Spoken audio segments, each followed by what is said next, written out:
우리 오늘 말씀 잠깐 보죠. 사무엘하죠. 사무엘하.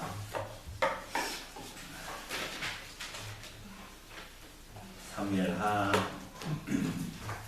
3장 1절로 21절까지만 읽어보도록 하죠. 3장 1절로 21절까지. 한번 천천히 한번 같이 읽어보도록 하겠습니다. 사무엘하 3장 1절로 21절입니다. 같이 읽겠습니다. 사울의 집과 다윗의 집 사이에 오염에 다윗은 점점 강하여 가고 사울의 집은 점점 약하여 가니라.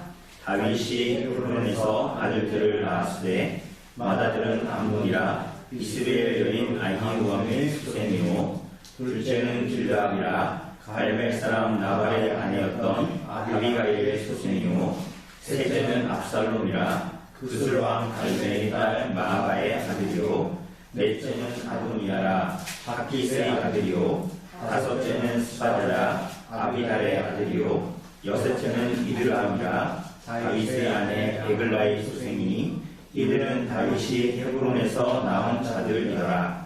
사울의 집과 다윗의 집 사이에 전쟁이 있는 동안에 아브넬이 사울의 집에서 점점 권세를 잡으니라. 사울에게 첩이 있었으니 이름은 미스바요 아야의 딸이더라. 이스보셋이 아브넬에게 이르되 내가 어찌하여 내 아버지의 첩과 통관하느냐 하니 아브넬이 이스보셋의 말을 매우 분하게 여겨 이르되 내가 이달에 개해버리냐 내가 오늘 당신의 아버지 사울의 집과 그의 형제와 그의 친구에게 은혜를 베풀어 당신을 다윗의 손에 내주지 아니하였거늘 당신이 오늘 이 여인에게 관한 허물을 내게 돌리는도다.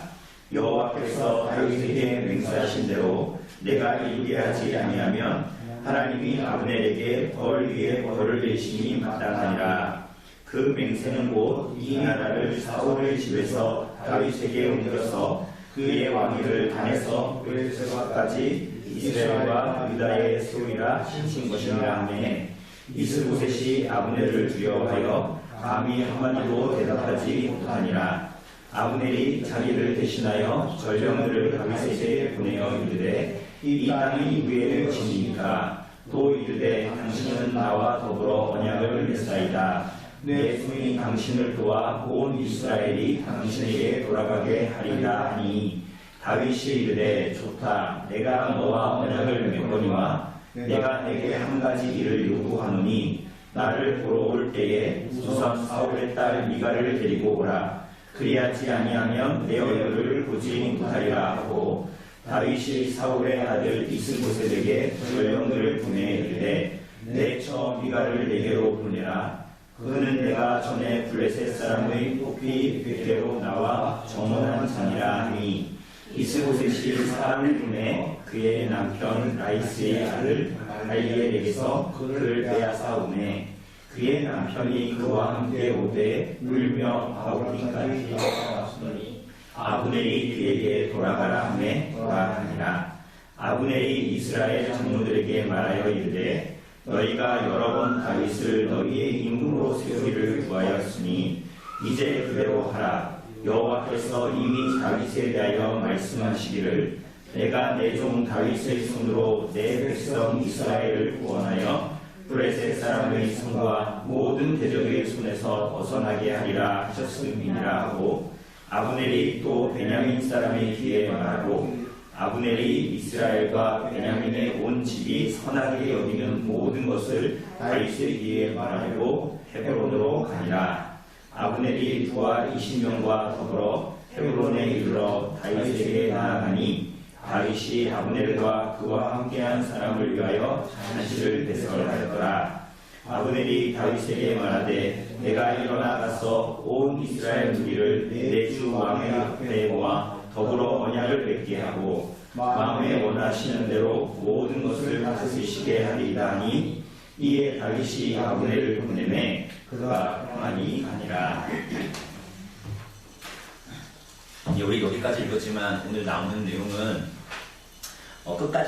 끝까지 다 다룰 겁니다. 우리가 지난주, 지지난주에 너무 시간을 오버해서요. 오늘은 아주 깔끔하게 짧게 정시에 맞출 수 있도록 그렇게 하도록 하겠습니다.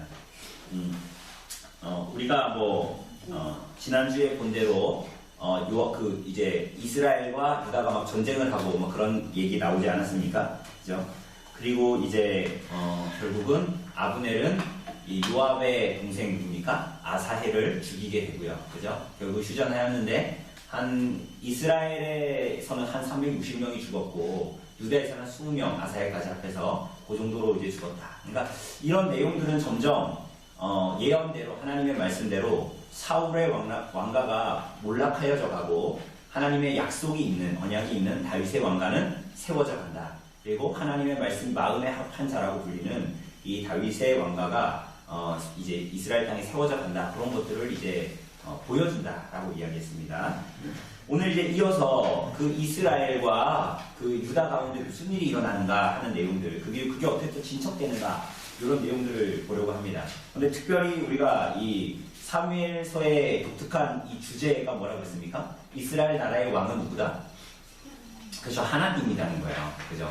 그런데 사실은 여기에서는 하나님이 전면에 나오기보다는 온갖 사람들, 오늘 부분도 특별히 보면 누가 뭘 했고, 어떤 일이 벌어졌고, 막 이런 얘기잖아요. 그래서 보면서, 야, 참, 어떻게 이런 수를 쓰고, 이게 이랬구나, 이런 내용들을 그냥 우리가 어떻게 보면 소설처럼 접할 수 있지만, 이 내용 가운데 하나님께서 어떻게 우리들에게 역사하시는가 하는 것들을 잘 보여주고 있는 것입니다. 우리 한번 1번 한번 질문, 우리 허집사님 좀 읽어주실래요? 통해서 우리가 알 수 있는 것은 무엇입니까? 예, 1절이 뭡니까? 1절에 보면 사울의 집과 다윗의 집 사이에 전쟁이 오래매 다윗은 점점 강하여 가고 사울의 집은 점점 약하여 갔다라고 나와져 있습니다. 그러니까 이 1절을 통해서 우리가 알 수 있는 건 뭡니까? 그러니까 하나님께서 다윗에게 약속하셨고, 그죠? 그리고 그냥 그게 한 번에 짠 하고 이루어지는 것이 이미 우리가 다윗의 생애를 보았지만 그것이 아니었습니다. 그죠? 하나님의 섭리 안에서 하나님의 때 안에서 그 일들을 이루어가는데 어느 날 갑자기 짠 이루어지는 게 아니었어요. 그죠? 오늘 마찬가지입니다. 남유다 헤브론을 이제 기반으로 해서 이제 한 7년 6개월 정도를 이렇게 이제 다스리게 되잖아요. 헤브론을 중심으로 해서 유다 땅이죠. 유다 지파의 땅을 그렇게 이제 지배하는데 여기에도 이제 끊임없는 긴장이 있고 어떻게 보면 하나님 약속이 언제 이루어질까 하는 지루함이 있었을 거예요. 오늘 본문도 보니까 전쟁이 지난주에 읽은 2장 본문으로 끝나는 게 아니라 전쟁이 또 있었던 겁니다. 그죠? 그러니까 뭐라 그래요? 사울의 집과 다윗의 집 사이에 전쟁이 오래되었다라고 이제 말합니다. 그런데 그게 점점 그 전쟁이 한 1년 정도로 보거든요. 이 전쟁을. 점점 시간이 지나가면서 어떻게 나왔다고요? 다윗의 집은 점점 강하여지고 사울의 집은 점점 약하여졌다. 이렇게 이제 나옵니다. 그래서 결국은 이 과정을 통해서 이 다윗 그리고 이 하나님의 백성들은 하나님의 뜻이 이루어지는, 우리가 이제 이후로도 보겠지만 하나님의 주권적인 역사가 어떻게 이루어지는가 하는 것입니다. 우리들의 삶은 어때요? 우리들이 이 땅에서 살아갈 때 어떤 기도의 제목이나 뭔가 어려운 일이 있으면 내가 하나님께 기도 안 쳐. 오히려 이렇죠. 우리 주중에 왔던 주 5일 오후에 왔던 그 친구한테 하나 물어봤어요. 기도할 때 사탄의 괴계를 하나님께서 진멸시켜 주시도록 기도하고 그리스도의 통치가 평안하게 드러나도록 사탄을 하나님께서 묶어주시도록 그렇게 기도하면 안 되냐는 거예요. 그래서 제가 뭐라 할게요. 저 군소초 가야 돼서 제가 다음에 갔는데 여러분 막 기도할 때 사탄의 괴계를 물리쳐주시고 하나님께서 붙잡아주시고 이렇게 기도합니까? 그런 세계관은 뭐예요? 하나님하고 사탄하고 선하고 악하고 동등한 파워를 가지고 있어가지고 둘이서 막 싸울 때 혹 그렇게 벌어질 수 있겠죠.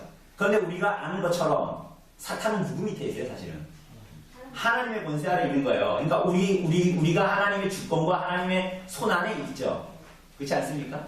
그것을 잘 기억해야 되니까 하나님께서 우리에게 약속을 주시고 때로는 우리들의 기도 제목으로 하나님께 기도하지만 이게 안 들어지는 것은 막 사탄이 나를 막 공격해서 그렇게 되는 게 아니라 그래서 사탄의 괴계를 물리쳐주시오 이렇게 기도해야 되는 게 아니라 우리들의 삶이 하나님의 주권에 있다는 것을 고백하고 인정하는 삶이 필요한 거예요.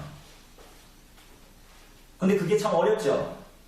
그렇지 않습니까? 오늘 전쟁이 오래되는 거예요. 막 지루하고. 근데 하나님의 약속은 벌써 전에 받았거든요. 아브라함처럼. 근데 그게 이루어질 것 같지 않아. 아브라함은 어땠습니까? 자녀를 준다고 몇 년 기다렸습니까? 13년 기다렸잖아요. 그죠? 백세나 돼가지고 애를 낳았잖아요. 그 약속의 아들 이삭 말이죠. 그러니 우리들의 인생 가운데서는 마찬가지예요. 하나님의 주권 안에 있다라는 거예요. 하나님의 주권 안에. 아무리 날고 기는 것 같아도, 우리들의 눈에 보기에 아무리 날고 기는 것 같아도 이 모든 것들이 하나님의 주권과 하나님의 때에 속해 있다는 것을 우리는 기억해야 됩니다. 그래서 우리들은 하나님의 주권을 믿는 사람들은 어떻게 하면서 살게 돼요, 그러면? 어떻게 살게 됩니까? 그냥 기대놓고 잊어버리고 말고 그냥 이렇게 막 살아요? 하나님께서 일하실 것을 내 아버지시니까 굳게 믿고, 하나님께서 이 가운데 나에게 뭘 말씀하시는가를 좀 보려고 노력하고. 근데 그게 당장 보여요, 안 보여요? 안 보이죠. 그러니까 그때 뭐가 있어야 되는가? 믿음의 인내로 하나님께서 우리의 삶을 섭리하시고 다스린다는 믿음으로 하나님께 나아가는 것입니다. 그리고 그때 하나님께서 주권적으로 역사하시는 그 클라이막스 때 우리가 그렇게 어느 순간 성령으로 말미암아 깨닫게 되는 거죠.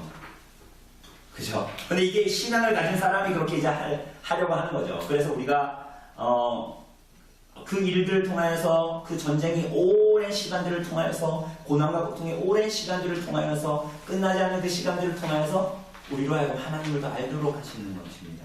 그런데 여기서 중요한 것은 그게 가장 중요한 거라는 거예요. 우리들은 이렇잖아요.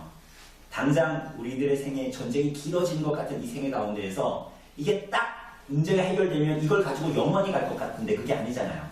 이 문제는 그냥 해결되는 거예요. 그런데 하나님께서 이걸 통해서 하나님을 알게 하는 그 지식이 우리들에게 영생을 가져다 주는 거죠.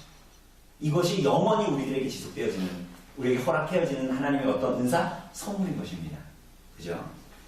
그래서 우리들을 하나님의 뜻을 알고 순종하여 성숙의 길로 인도하신다라는 것입니다.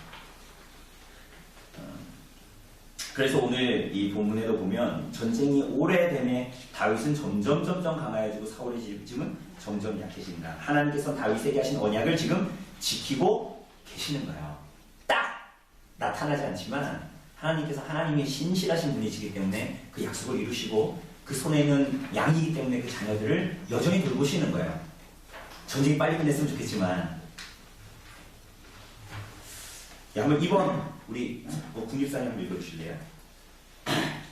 2번 2에서 5절의 족보가 이곳에 나오는 이유는 무엇일까요? 네, 여기에 보면 갑자기 여러분 성경에 나와 있다시피 다윗의 아들들하고 다윗의 아들들에 대한 얘기가 나옵니다.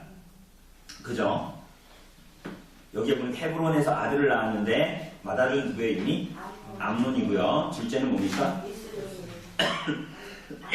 아니요, 3절에 보니까 둘째는 길드압입니다. 셋째는 압살롬, 넷째는 아도니아, 다섯째는 스바랴, 일곱째는 이드람, 이렇게 나오죠. 그죠? 나중에 바세바에게서 나오는 솔로몬, 이렇게 나옵니다. 그래서 이제 어떤 사람들은 요게 이제 사무엘 상하를 구분하는 족보다라고 주장하기도 합니다. 그런데 사실은 그렇게 볼 수도 있지만 그런 것이라기보다는 아까 1절의 내용을 좀 더 확실하게 증명하는 내용이 바로 2절에서 5절입니다. 1절에 무슨 내용을 증명하는 걸까요? 다윗은 점점 강하여 가고 이런 내용들을 이렇게 증명하는 족보다라고 볼 수가 있습니다. 그런데 사실은 이것을 부정적으로도 볼 수 있어요. 왜요? 다윗이 이스라엘의 왕이 될 것인데 지금 와이프가 몇 명입니까? 6명이면 6명, 그죠?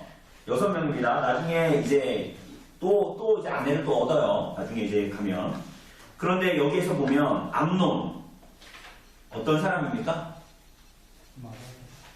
마다들 암논이죠. 이거 어떤 사람, 이 사람 어떤 일을 했어요? 기억나세요?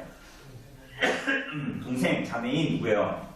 다말을 강간한 사람이 바로 이 암논입니다. 그렇죠? 그리고 나중에 누가 요 암논을 죽여버립니까?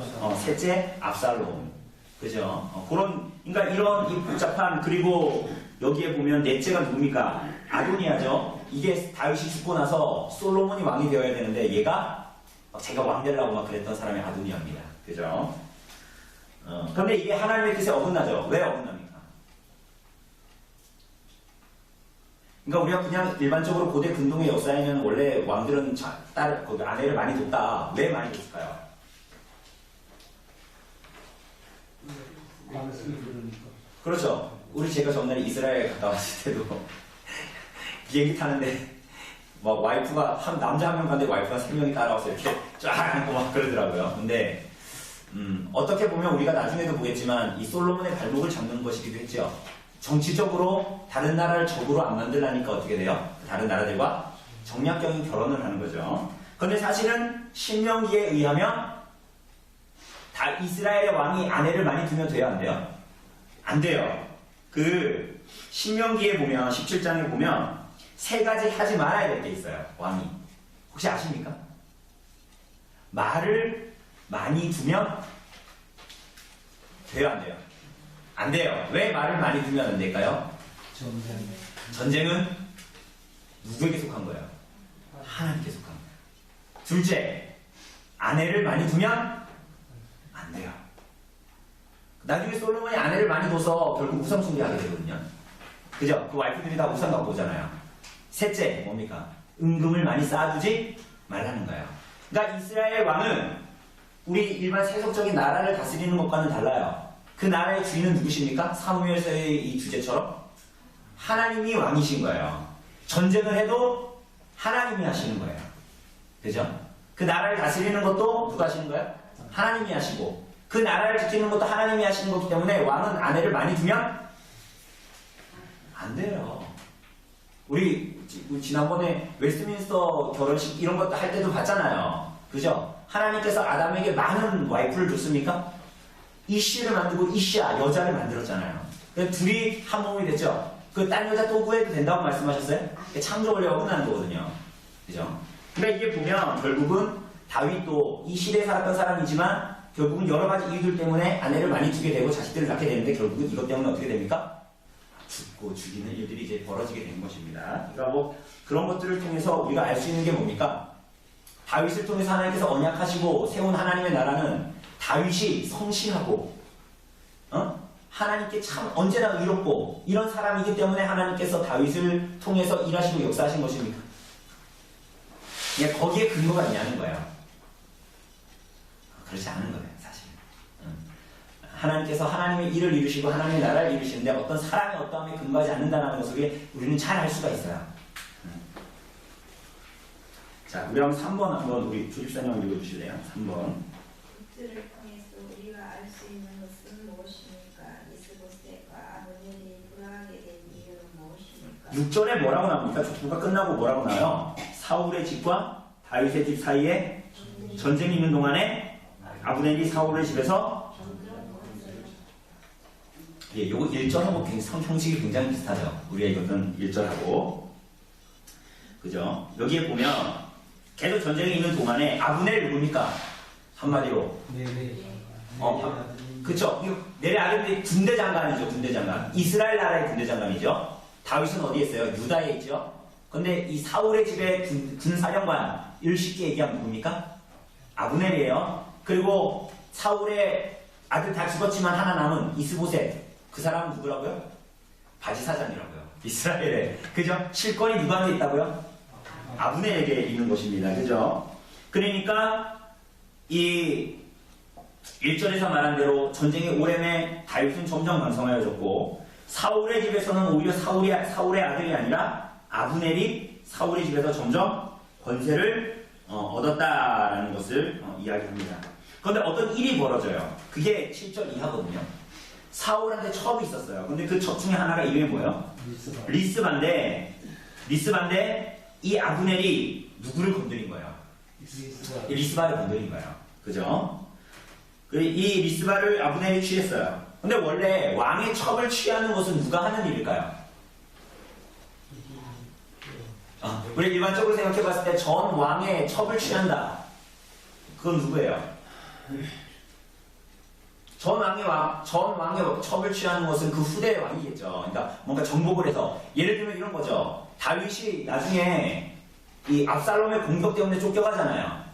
그죠? 그때 압살롬이 했던 일이 뭡니까? 모사가 그 일을 하라 그랬잖아요. 백주대낮에 다윗 옥상에서 다윗의 첩들을 그들과 통관하는 것이었습니다. 그죠? 그렇게 해서 왜 그렇게 했던 겁니까? 왜 그렇게 했던 거예요? 이제는 이 이스라엘 나라의 왕이 누구다? 압살롬이라는 것을 보여주는 것이었습니다. 그죠? 그런데 어쨌거나 이게 새로운 왕에게 이양되었다라는 것을 잘 보여주는 것이 전 왕의 첩을 취하는 일이었단 말이에요.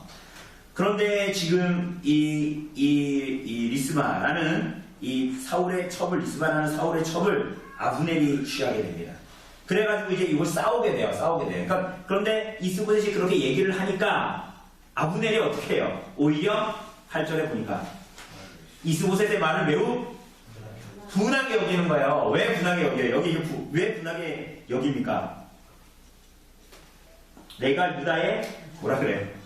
개머리냐 이런 얘기는 안 쓰잖아요. 그죠? 개머리냐. 그러니까 굉장히 내가 유다의 천대받는 어떤 백성이냐 이렇게 얘기하면서 뭐라 그래요? 내가 오늘 당신의 아버지 사울의 집과 그 형제와 그의 친구에게 은혜를 베풀어서 당신을 다윗 손에 내주지 않았다. 자, 여기 보세요. 그러면 지금 이 아브넬이 하는 얘기는 뭡니까? 네가 지금 좋은 밤, 따뜻한 밥 먹으면서 등에 따뜻하게 지기면서 살고 있는 게 누구 때문이라고 얘기하는 거예요? 자기 때문이라는 거예요. 그런데 내가 그 사울에서 리스바 하나 취했다고 네가 지금 나한테 이렇게 하냐? 이런 식의 얘기를 지금 오히려 자기가 화내는 거예요. 자기가 분노를 하고 있고 그런 얘기를 하고 있습니다. 예, 우리 승민이 형제 8번 한번 4번 한번 읽어주세요. 4번. 북이스라엘의 장로들과 아브넬이 이스보셋을 왕으로 세운 이유는 무엇입니까? 네, 지금 이스보셋을 왕으로 세웠잖아요. 근데 여기 읽어보니까 어때요? 내가 은혜를 베풀어서 내가 당신을 뭐 왕으로 세웠다 뭐 이런 얘기를 하면서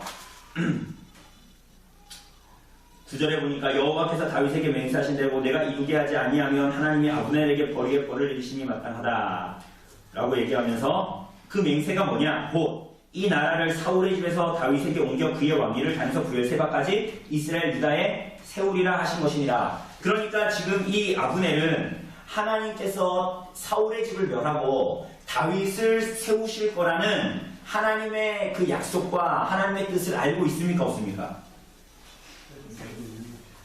알고 있어요? 없어요? 알고 있었어요. 그죠? 근데 왜 이 사람이 이 이스보셋을 왕으로 추대했을까요? 왜 왕으로 추대했을까요?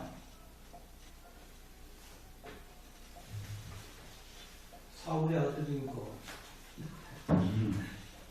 그렇죠. 그런데 결국은 왜 그랬냐는 거예요. 왜? 그러니까 사울의 아들이 이스보셋 하나 남았는데 그가 왕이 되는 거라고 생각하지만 사실은 이스라엘 백성들은 이때는 어느 정도 알고 있었던 것 같아요. 사울을 패하고 다윗을 왕으로 세우실 거라는 하나님의 뜻을. 그래서 사무엘을 통해서 기름을 부었잖아요. 다윗에게. 그죠? 그러니 이 일들을 통해서 결국은 그러함에도 불구하고 이스보셋을 왕으로 추대했다라는 것은 결국은 자기 유익을 위해서 이스보셋을 왕으로 세웠던 거예요. 21절에 보면 이제 다윗을 찾아가거든요. 아브넬이 그건 뭐라 그러냐면 이렇게 얘기합니다. 다윗에게 말하되 21절에 내가 일어나 가서 온 이스라엘 무리를 내 주 왕의 앞에 모아 더불어 언약을 맺게 하고 마음에 원하신 대로 모든 것을 다스리시게 하리이다 라고 이야기합니다. 그러니까 모든 백성을 다스리게 누가 해준다라는 거예요. 누가 해주겠다라는 겁니까? 지금 아브넬이 누구에게 얘기하고 있어요? 다윗에게. 그러니까 이 일을 누가 하겠다? 내가 해주겠다라는 거예요. 그러니 이 모든 내용의 궁극적인 이 함의는 뭐냐면 이 이스보셋을 왕으로 추대했던 것이나 그리고 후에 이 일들이 벌어지고 나서 다윗에게 가가지고 내가 이스라엘 백성들 모든 그 나라를 당신에게 맡기겠습니다. 당신을 섬기게 하겠습니다. 라는 이 아브넬의 이 마음은 이 모든 것들은 뭐에 따라서 하나님의 뜻에 따라서 쫓아가는 것이 아니라 거기에 속한 자기 유익, 자기 이익을 따라서 이제 왔다 갔다 하는 거예요. 그러니 21절에도 보니까 다윗을 이스라엘 왕으로 세우는 것을 누구라고 얘기합니까? 그러니까 하나님이 세우시는 것이라기보다는 그게 자기 자신이 그렇게 하겠다라고 이제 이야기를 하는 것입니다. 그죠? 그리고 아까도 우리가 읽었듯이 마치 다윗에게 나라를 넘기는 일을 결단하고 내가 반드시 그렇게 할 것이다라고 이스보셋에게 맹세하는데 마치 이렇게 하는 것도 마치 이제서야 하나님의 뜻에 자기가 순종하는 것이냐 그렇게 얘기하죠. 그러니까 이 모든 것들이 다 자기 유익에 따라서 왔다 갔다 하는 거야. 여러분 그러니까 이게 굉장히 정치적인 얘기잖아요. 이런 얘기들이 대체 왜 있을까요? 지저분한 얘기잖아요. 이런 거 보면은 야 이스라엘 나라 결국 다윗도 세워진 것도 결국 이런저런 정치적인 세력에 의해서 이렇게 머리를 써가지고 한 거구나 이런 생각이 들 정도의 일들이 일어나는 겁니다. 그 다음에 보면 또 알 수가 있습니다. 5번 5번 한번 보시면 읽어주실래요? 5번 요압이 아브넬이 다녀간 소식을 전해 듣고 분노한 이유는 무엇입니까? 네, 그래서 그 얘기를 하고 내가 당신의 나라를 다윗에게 넘기겠습니다. 이게 하나님의 뜻입니다. 라고 이 아브넬이 이제 이스보셋에 비해 말하니 11절에 보면 이스보셋이 뭐라 그래요? 아브넬을 두려워하여서 거기에 대해서 한마디도 하지 못했어요. 당연하죠. 바지 사장이니까. 그렇죠? 그리고 나서 12절에 보니까 이제 아브넬이 다윗에게 전령을 보내가지고 우리가 언약을 맺는 게 어떻습니까? 내가 당신을 도와가지고 온 이스라엘이 당신에게 돌아가게 하겠습니다. 뭐 이런 얘기를 하거든요. 그죠? 그래가지고 이제 와서 언약을 맺고 그리고 23절에 보니까 어때요?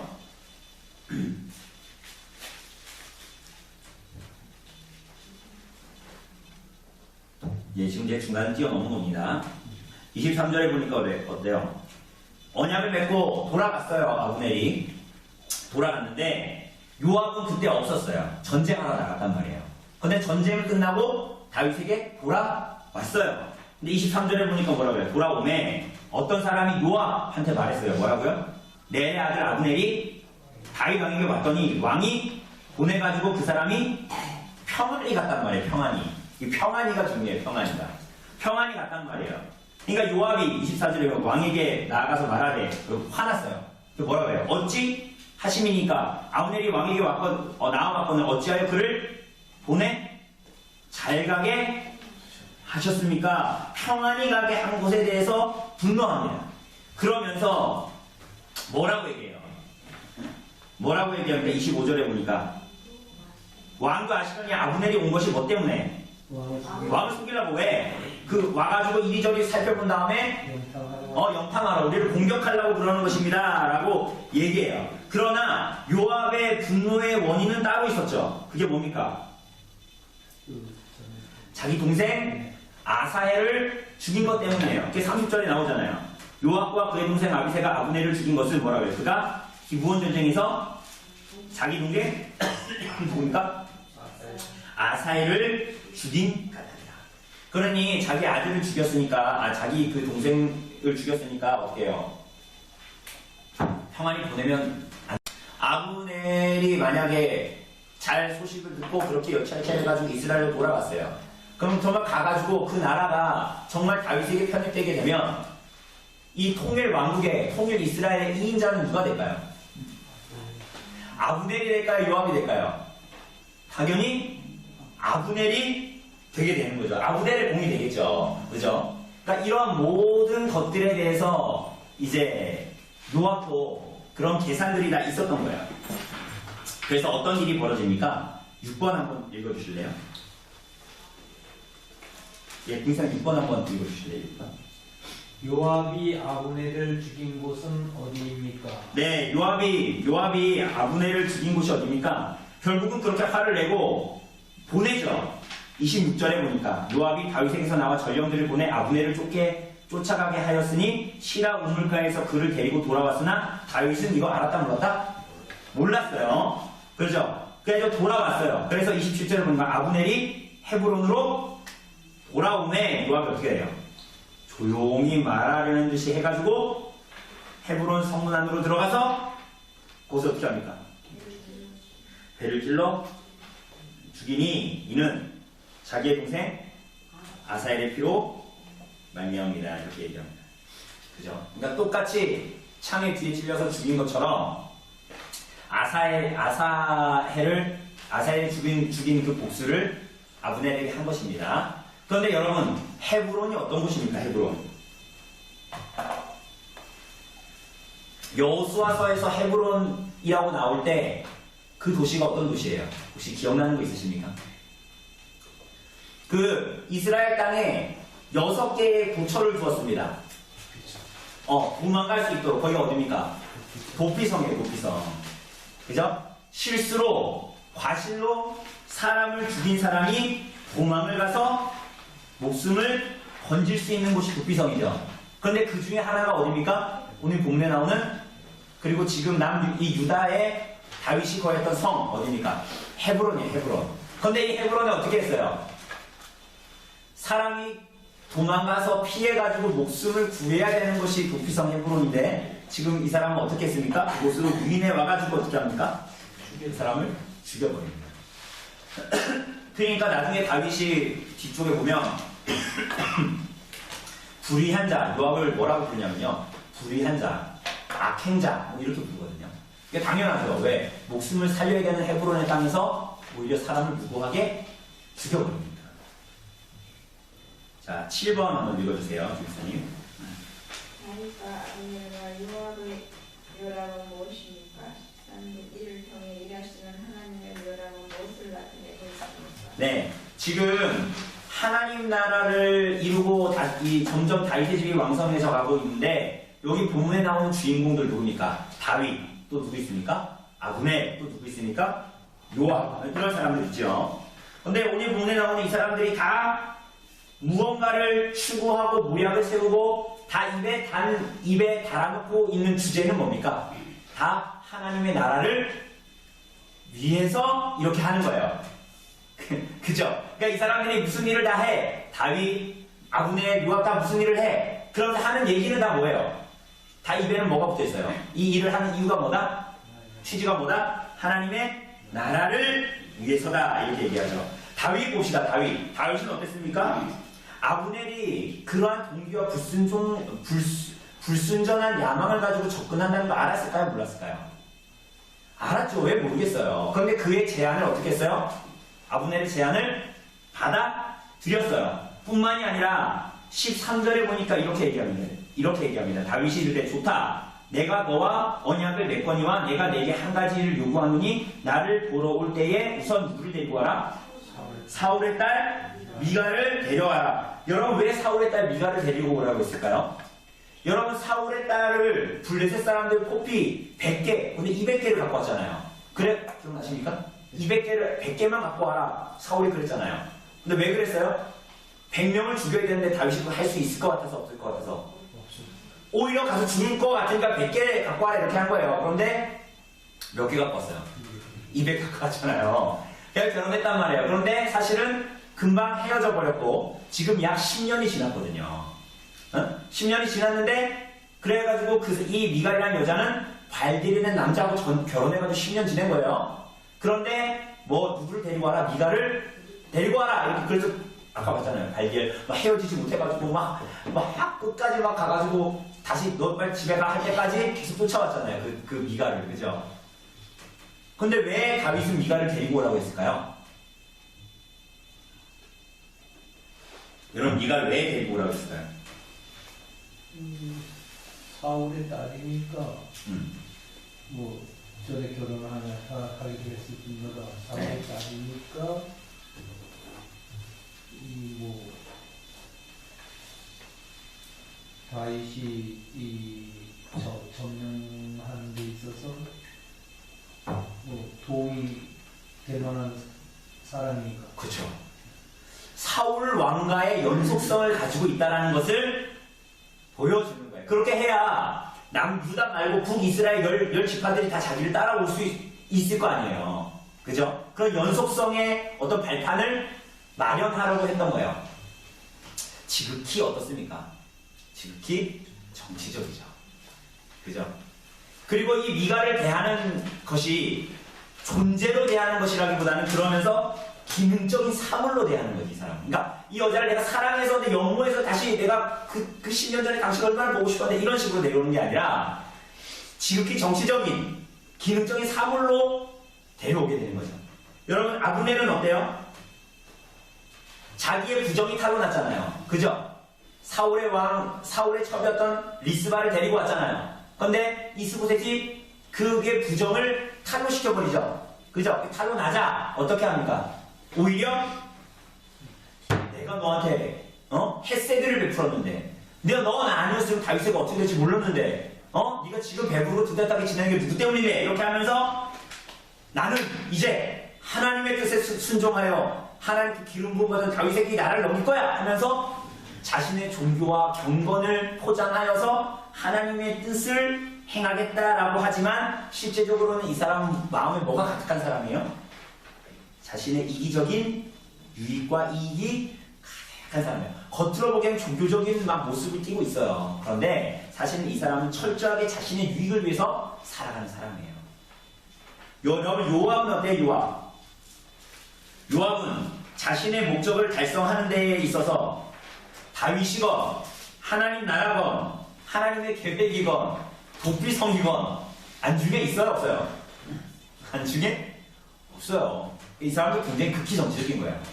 그죠? 자신의 유익, 아브넬도 그렇고요, 요압도 그렇고 지극히 자신의 유익, 정치적인 유익 거기에 관심이 있어요. 그리고 개인의 뭐에 관심이 있어요? 복수의 목적이 있는 거예요. 그래서 34절에서 다윗의 말대로 불의한 자식, 이게 무슨 얘기냐면 나발 이런 뜻이거든요. 나발 아시죠? 아비가일의 남편이었던 나발, 어리석고 망령된 자라는 얘기예요. 그러니까 요압이 다윗의 훌륭한 군사령관 장수로 있지만 이 사람은 하나님의 나라, 하나님의 뜻 이런 거에 관심이 별로 없어요. 다만 정말 극히 군사적이야. 이 목표에 가기 위해서는 어떻게 하는 거예요? 불법도 자행할 수 있는 사람이에요. 까라면 까는 사람이에요. 그러니까 뭐 군인 정신에 하나님의 뜻, 뭐 하나님의 계획, 뭐 이런 거 도피성, 이런 거랑 상관없어요. 자기의 유익과 자기의 목표가 있으면 그것을 어떤 방법으로든지 달성해야 되는 자기 유익에 침잠해 있는 그런 사람이란 말이에요. 39절에서 보는 대로 악행자입니다. 여러분, 그런데 이 사람들은 다 각자의 목적과 모략을 가지고 있는 거잖아요. 그죠? 우리가 봤을 때는 흙탕물 싸움 같잖아요. 진흙탕물 싸움 같죠? 자기 유익에 맞는 사람들하고 손잡고 막 이렇게 가는 것 같잖아요. 심지어는 요압이 이렇게 하는 것을 다윗이 알았어요, 몰랐어요? 아브넬 죽이는 거 막 모르고 막 그랬잖아요. 자기 장수인데 내가 왕인데 얘가 하는 짓을 내가 알았어요, 몰랐어요? 막 몰랐어. 막 이런 일들이 막 벌어지는 거 너무 혼란스럽죠? 그죠? 그럼 여러분, 이렇게 되면 하나님의 뜻이 이루어져요, 안 이루어져요? 하나님의 뜻이 이루어져요, 안 이루어져요? 놀랍게도 하나님의 뜻은 이루어져요. 여러분, 여기에 하나님의 아주 오묘한 하나님의 섭리가 있어요. 하나님의 나라를 이루는 것은 군사령관 요압의 훌륭해서가 아니란 말이에요. 아브넬 같은 어떤 상대방에 나의 적자가 있어가지고 나를 도와줘서 하나님의 나라와 하나님의 뜻이 이루어지는 것이 아니란 말이죠. 다윗처럼 머리를 굴려서 정치적인 뭔가 계략을 가지고 내가 펼쳤을 때 하나님의 뜻이 이루어지는 것이 아니죠. 여러분, 오히려 우리들이 오늘날 한국교회를 잘 보면 성도들이 차라리 없는 것이 하나님의 뜻과 하나님의 교회가 잘 서고 요감 먹는 것일 수도 있어요. 그렇지 않습니까? 그런데 오늘 본문에 나오는 하나님의 나라를 이룬다는 이 사람들이 나오는 이스라엘 백성들이 나오는 모습들이 보면 다 극히 세속적이고 세상적이란 말이죠. 그러면 하나님의 뜻은 이루어지지 않습니까? 우리는 참 그런 마음이 있는 거예요. 그래서 하나님의 뜻 반, 내 뜻 반. 자꾸 이렇게 가고 싶은 거지. 사실은 우리 얘기했잖아요. 우리는 하나님의 일에 참여하는 것이지 우리가 주권적으로 이루어가는 것이 아니라니까요. 때로는 우리들이 실수하잖아요. 우리가 실수하면 하나님의 뜻이 완전 망가져 버립니까? 우리 자꾸 그렇게 생각하잖아요. 그리고 우리 기도하죠. 하나님 나를 불쌍히 여겨주세요. 그래서 우리 기도하잖아요. 하나님 나를 불쌍히 여겨주세요. 내가 하나님 뜻대로 살면서 산다고 하면서 그렇게 못 사는, 그래서 하나님의 뜻을 오히려 멀어지게 하는 나의 존재를 용서해 주세요. 막 이렇게 기도하잖아요. 그죠? 근데 하나님은 이 일들을 통해서도 하나님의 일들을 이루시는 거예요. 어떤 상황에서? 하나님의 눈에 봤을 때는 탐탁치 않은, 달갑지 않은, 달가워 보이지 않는 교회 안에 있는 사람들을 통해서도, 그들의 말들과 자기의 유익만을 추구하는 것 같은 행동과 삶 속에서도 하나님의 약속은 반드시 이루어져야 안 이루어져요? 여러분, 이루어져요. 여러분과 제가 생각하는 것보다 하나님의 뜻은 훨씬 더 크고 하나님은 훨씬 더 원대한 분이에요. 우리들 자신을 내어 맡길 수 있는, 우리 주일 오후에 왔던 그 자매처럼 막 사탄이 나를 어떻게 할까 막 개개에 두려워 떨어가지고 내가 매시마다 하나님 우리 가정에 사탄의 개개를 막아주세요. 이렇게 해야, 그럼 어떻게 살아요 대체? 우리들은 어떤 존재예요? 하나님의 속은 안에 있는 양이야. 그분은 우리의 목자이시다니까. 그렇지 않습니까? 우린 두려워 떨면서 막 살게 되는 사람들이 아니에요. 오히려 하나님께서 우리들에게 하나님의 뜻을 이루어 주시도록 하나님께서 강구하고 놀랍도록 우리와 같은 사람들을 통해서 하나님께서 일하실 분이죠. 거기에 참여하게 하실 분이지.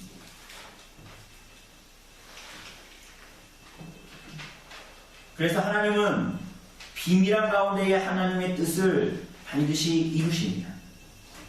그죠?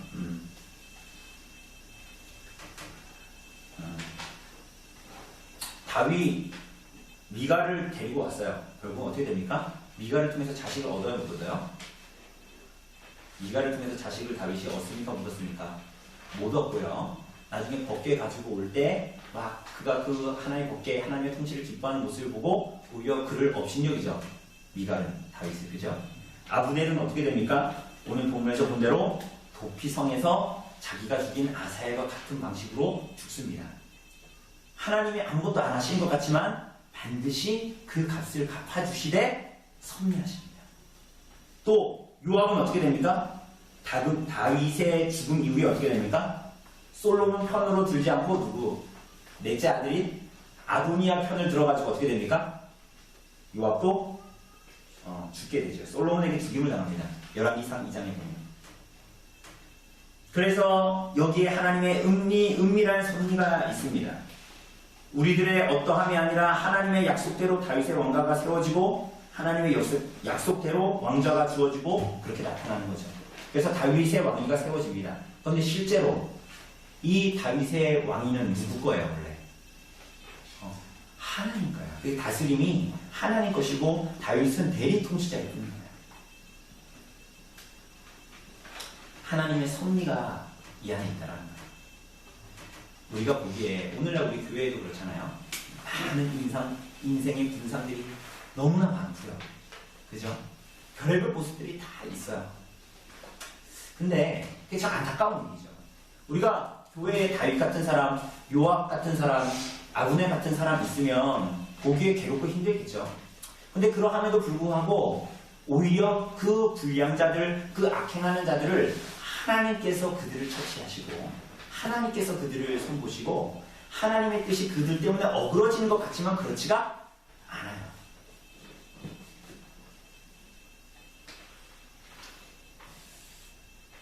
거기에 이곳을 볼 때 우리들의 인생을 살아갈 때 애달아하지 않는 거예요. 막 조급해하지 않고 막. 그죠? 우리 마지막에 보면 웨스민스터 소요문답 떠났잖아요. 그죠? 11문이죠.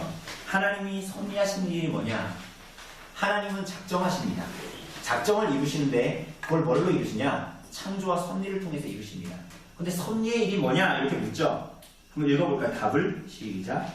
하나님의 섭리하시는 일이란 모든 피조물과 그 모든 행동을 그분의 최고의 거룩과 지혜와 능력으로 보존하시며 다스리시는 것입니다. 여러분 놀라운 섭리가 뭐야? 모든 창조물과 그 행동들을 보존하고 다스리시는 것입니다. 맞습니까? 잘 기억하셔야 돼요. 여기에 보니까 몇몇 피조물의 창조물의 몇몇 행동들입니까? 아니요. 모든 창조물과 모든 악한 자와 모든 선한 자, 그리고 그들의 어떤 행동, 몇 가지 행동, 중요한 행동, 10중에 9가지만 아닙니다. 뭐예요? 모든 행동이에요. 모든 행동. 그걸 어떻게 하신다고요? 보존하시고 뭐 하신다고요? 다스리신다. 여러분 이렇게 보면 무슨 질문이 생겨날까요? 그러면 아브넬이 이렇게 잘못하고 요압이 이렇게 잘못한 거 누가 한 거예요? 이렇게 얘기하면 누가 한 거라고 볼 수 있어요? 하나님이 한 거라고 볼 수 있죠? 그렇지 않습니까? 여기 모든 창조물과 모든 피조물을 보존하고 다스리신다면서요. 그러면 오늘 우리가 봤던 다윗의 부정적인 모습들, 요압과 아브넬의 부정적인 모습들, 이거 다 누가 하신 거예요? 하나님이 하신 거잖아요. 하나님 나쁜 분이네. 그렇지 않죠? 그러니까 하나님이 우리들을 이 땅의 인생을 인격적으로 다루실 때 로봇처럼 다루시지 않는다고요. 하나님 이게 어떻게 보면 신비인데 이 악행하는 자를 어떻게 해요? 악행하도록 그의 본성대로 그 일들을 하도록 하십니다. 그렇게 해서 그 일들의 결국이 하나님께 영광이 되도록 하십니다. 그런데 하나님께서 이 얘한테 죄를 짓게 하십니까? 죄를 짓도록 막 프로그램에 넣으셨습니까? 그렇지 않아요. 그죠? 하나님이 에덴 동산에서 아담에게 선악과를 알게 하는 나무 그 일반의 모든 것들을 하나님의 명령에 순종하도록 머리에 입력시켜놨어. 그래서 선악과를 안 따먹었어. 그 사람이, 아담이. 그럼 하나님이 기쁘셨을까요?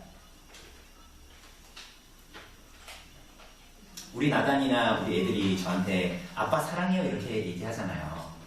그럼 기뻐요 안 기뻐요? 자식이 아빠 엄마 사랑한다 그러면 기쁘죠? 그런데 내가 태어날 때부터 얘를 저기 과학기술원 이런 데 갖고 가지고 머리에다 좀 심어주세요. 뭘요?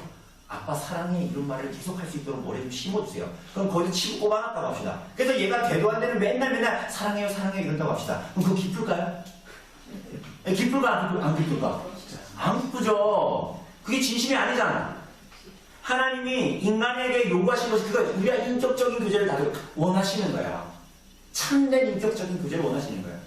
그러니까 하나님의 섭리는 하나님의 뜻 가운데에 하나님의 섭리를 다루시지만 이 악한 자가 그를 죄로 밀어넣는 것이 아니라 이 악한 자의 본성대로 그렇게 하도록 허용하신다. 이게 좀 어려울 수 있죠. 그죠? 그 사무엘 러더포드라는 사람이 있습니다. 우리 종교개혁사 그 책 읽으면서 한두 번 나왔던 사람이거든요. 근데 러더포드가 요리문답을 만들었어요. 이거 나중에 왜 러더포드의 요리문답 따로 하면 너무 재밌을 것 같아요. 얼마나 재미있게 썼는지 몰라요. 여기에 보면 이렇게 66문답에 이렇게 나와 있어요. 우리가 지금 다루고 있는 내용이에요. 잘 들어보세요. 하나님이 죄 가운데서 일하신다면 오늘처럼 일하신다면 어떻게 죄로부터 자유로울 수 있습니까? 이렇게 물어봐요. 하나님이 제주도 가신 거 아니야? 이런 식으로 얘기하는 거죠. 그러니까 뭐라 그러냐면 이렇게 얘기합니다. 하나님은 뱀을 만지셔도 이미지를 그려도 흰 선이 더욱 아름답게 나타나도록 하십니다. 의사가 독초에서 좋은 기름을 추출하는 것과 같고 음악가가 잘못 조율된 하프에서 유쾌한 소리를 내는 것과도 같습니다. 정확히 하나님은 사람들의 마음을 강팍하게 하심에 있어 공정하게 그리고 거룩하게 심판을 하십니다. 그러면서 이렇게 물어봅니다. 66문에 이어서 모든 것들을 관장하는 섭리가 있다면 왜 사악한 자들이 인생에서 행복하고 부유하며 경건한 자들이 환란에 처하게 하십니까? 뭐라고요? 정말 섭리가 진짜면 왜 악한 자들은 인생에서 잘 되고 행복하고 하나님 백성들 경건한 사람들은 왜 환란에 처하게 하십니까? 이렇게 물어보죠. 답을 뭐하라고 얘기하냐면 들어보세요. 사악한 자들은 행복하지 않습니다. 왜냐하면 하나님께서 그들을 필경은 떨어지고 말 흔들리는 돌 위에 세워 놓으셨기 때문입니다. 우리들의 눈에 보기에는 그게 행복한 것 같아도 걔네들 하나님께서 심판하시려고 흔들리는 돌 위에 세워놨다는 거예요 지금. 그리고 그들의 행복이란 재빨리 없어질 한낮 꿈에 지나지 않으며 환난에 처한 경건한 자들은 하나님의 사랑을 받으며 유아처럼 양육되고 마침내 유업을 즐기게 됩니다. 도살하려고 양육되어지는 손은 행복하지 않습니다. 이제 이런 얘기 할까요? 마지막에 되게 재밌죠? 살이 피둥피둥 쪄가지고 많이 먹어. 행복해요? 안 행복해요? 아니 여러분 맛있는 거 맨날 차려 먹으면 행복해요? 안 행복해요? 행복하죠? 근데 뭐라고 해요? 도살당하려고 양육되어지는 소를 보면서 누구도 행복하다고 생각하지? 않습니다. 살이 피둥피둥 찔수록 심판할 날이 다가옵니다. 이거 굉장히 재밌죠? 도살당하려고 양육되어지는 소는 행복하지 않대요. 그러니 이 세상에 우리가 살아갈 때 악행을 행하면서 잘 되는 사람들이 하나님의 섭리함에 있다라고 고백할 수 있는 거예요. 왜? 그들은 하나님을 모른 채로 피둥피둥 살찌면서 살아도 살이 피둥피둥 찔수록 그들은 뭐예요? 도살되어질 날이 점점 가까워지고 있다는 것을 보여주고 있는 것이기 때문에 그렇습니다. 오늘 요압을 다윗이 심판하지 않아요. 다윗이 죽이지 않아요. 그렇죠? 그러면서 그를 누구에게 맡깁니까? 32절에 보니까 맨 마지막 절이죠. 내가 기름 부음을 받은 왕이 되었으나 오늘 약하여서 수리아의 아들인 이 사람들을 제어하기가 너무 어려우니 뭐라 그래요? 여호와는 악행한 자에게 그 악한 대로 갚으실 줄. 하나님의 뜻에 거역하는 자를 그가 손대지 않고 하나님의 손에 맡기는 것이 가장 정확한 심판이고 가장 무서운 심판이죠. 흔들리는 바위 위에 서 있는 자, 불의한 자가 도살당하기 위해서 피둥피둥 양육되어져 있는 것, 그게 가장 무서운 형벌을 준비하는 것이에요. 그죠? 하나님의 섭리, 하나님의 뜻을 방해하는 사람들이 잘 되는 것 같지만 하나님의 섭리 안에서 그는 심판되어지기로 작정되어 있다라는 것만 잘 드러내고 있습니다. 그러니 우리가 하나님의 섭리를 믿는 자들은 하나님 앞에 어떻게 살아야 될까요? 어떻게 살아야 될까요? 이 하나님의 섭리를 고백하는 사람들, 하나님의 나라를 이루시는 데 있어서 누구의 어떠함에 의해서 하나님의 나라가 세워지지 않고 하나님의 뜻으로만 서어지는 하나님의 이 나라, 우리 사무엘하에 나오는 이 하나님의 섭리를 봤을 때 이 섭리를 보고 오늘 교회를 2018년 교회로 존재하고 있는 여러분과 저 성도들의 삶 어떻게 살아야 될까요? 근신하고 두려운 마음으로 살아야 되겠죠. 내가 악행한다고 해서 하나님이 나 심판하지 않으시네? 나 이렇게 살아도 괜찮네? 아니요. 오히려 우리는 근신하는 마음으로 하나님의 뜻이 어디에 있는가를 두려운 마음으로 우리들의 삶을 되돌아보아야 하는 것이죠. 그죠? 오늘 본문은 그것을 이야기하고 있습니다. 하나님의 나라가 하나님의 뜻 가운데 서가고 있는 거예요. 여기에 등장하는 모든 인물들의 어떠함이 아니라 때로는 그 가운데 나타나는 악행하는 자까지도 하나님께서 모든 창조물과 그 모든 행동들을 보존하시고 섭리하심으로 말미암아 하나님의 뜻을 이루십니다. 그것을 오늘 본문은 이야기하고 있는 거예요. 네, 여기까지 우리가 좀 3장 보도록 하겠습니다. 질문 혹시 있으십니까?